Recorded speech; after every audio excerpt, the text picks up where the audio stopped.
Whew, what a day. So today I was in the office. The company that I work for is hybrid. So we go in the office 2 days and we get to work from home 3 days out of the week.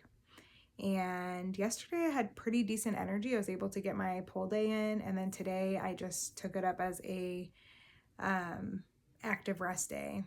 Ideally, especially just the type of person I am, I would love to have a Monday through Sunday schedule with my working out, but I kind of most days go based off of how I'm feeling, which is not, that doesn't sound that great, but because most days I do actually want to work out and it feels weird when I don't. So that is like the caveat for myself. I don't recommend it for everyone because then you just be like, I don't ever feel like working out, so I don't work out.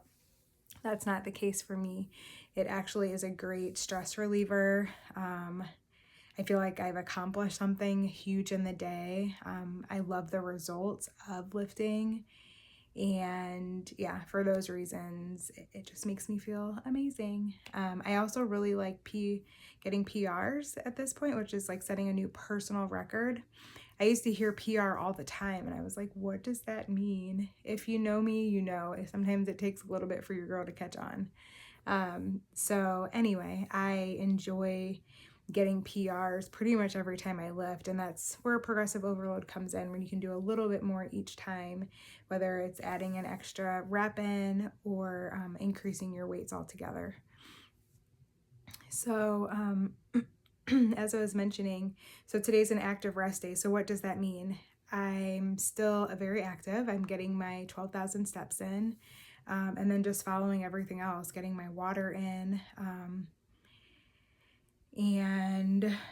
I think most importantly, though, what I wanted to mention with that is when you lift, you're stretching your muscle, you're breaking that muscle apart, you're putting it under stress. The muscle's actually built in the recovery.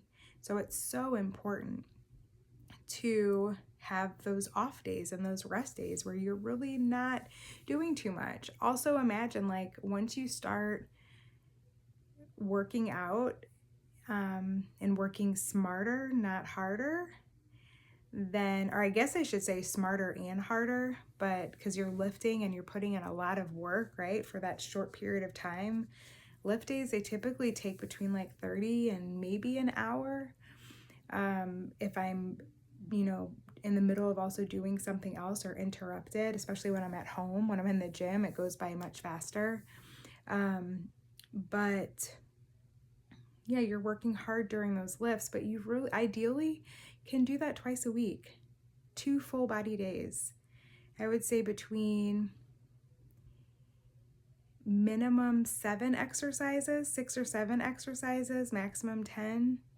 And that's hitting all the major muscle groups, doing that twice a week to make sure you have adequate rest for your, in between, for your muscles to rest, recover, grow, and for you to refuel, replenish, and focus on all the other things. And that's all you need.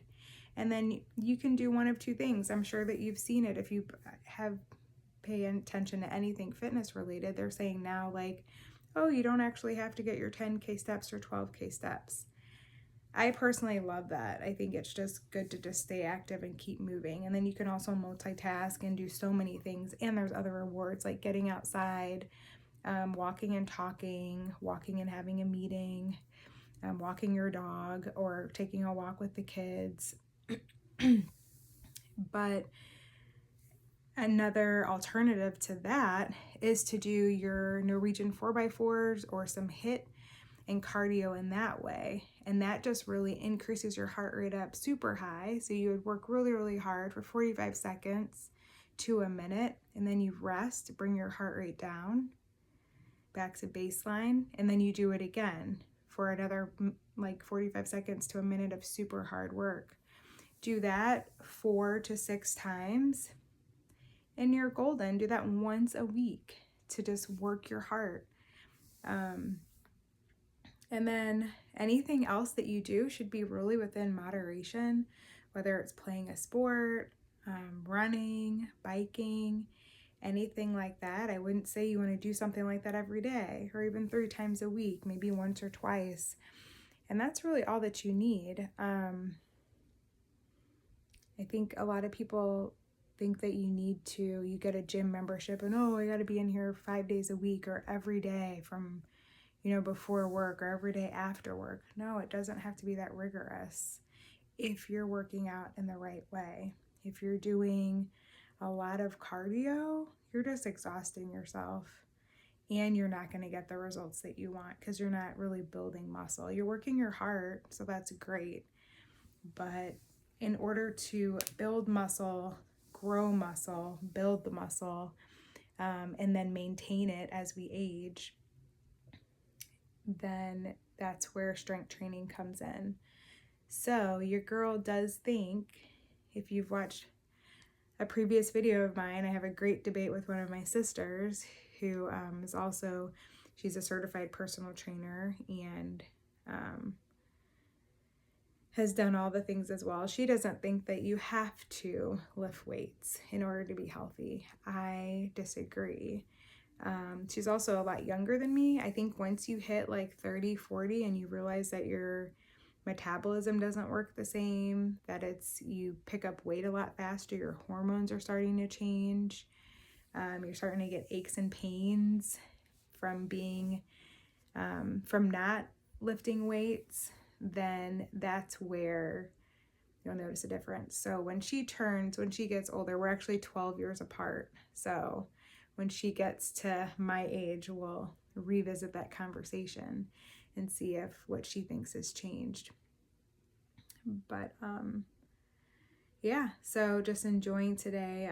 Also, another thing that's been on my mind is I've heard that pretty much when you tackle one aspect of your life, the other areas will fall in. And the areas are basically a triangle. So you have like mind, body, and soul.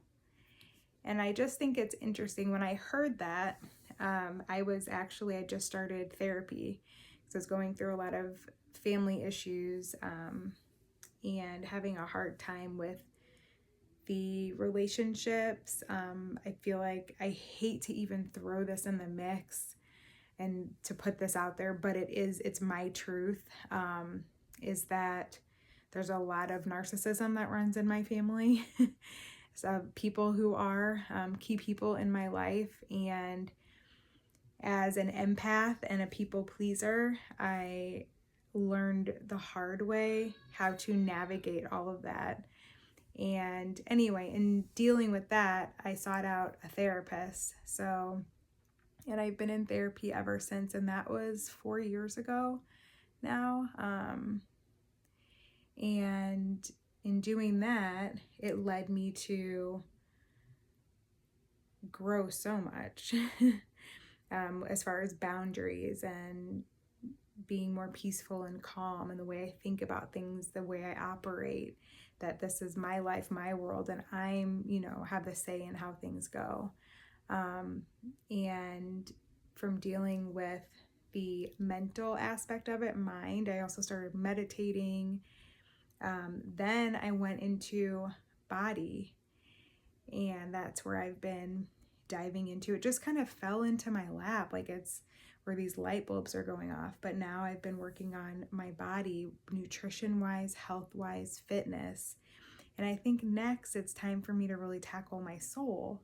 I do have my floral business, and I feel like there's something with creativity in that, feeding your soul, nourishing it. But I also am kind of starting to go down this path of another venture, which I think is in line with the mind, body, soul, and that it's the kind of next step on my path. And I'm very excited. I do feel like with me starting a YouTube channel, or, expressing myself on YouTube channel, yes, it's a channel, but I do it almost as like to get things out there, because I do want to have an impact, and I think it's very cool and important to listen to other people's stories. I personally spend a lot of time on YouTube listening to other people, so I thought, why not share my wealth of knowledge, you know. But yeah, so I'm planning something. We're about 12 months out from it actually happening. I'll say probably about 6 months prior, when it feels very real. And as long as all of the you know, steps that I can actually move forward with them, and I don't have too many bumps in the road to where I can actually see the light at the end of the tunnel for what my plans are, then I'll start speaking on it more. I've already hinted at it, so you may already know. But yeah, so I'm excited to see where that goes, and nourishing my soul, and yeah, being more in touch with myself and life from that aspect.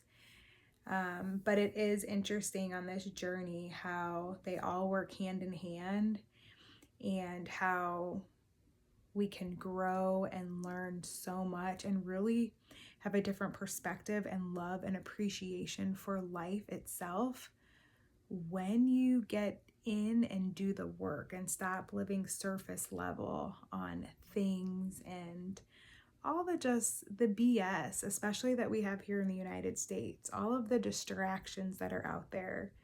When you stop paying attention on those and focus inward, it gets good.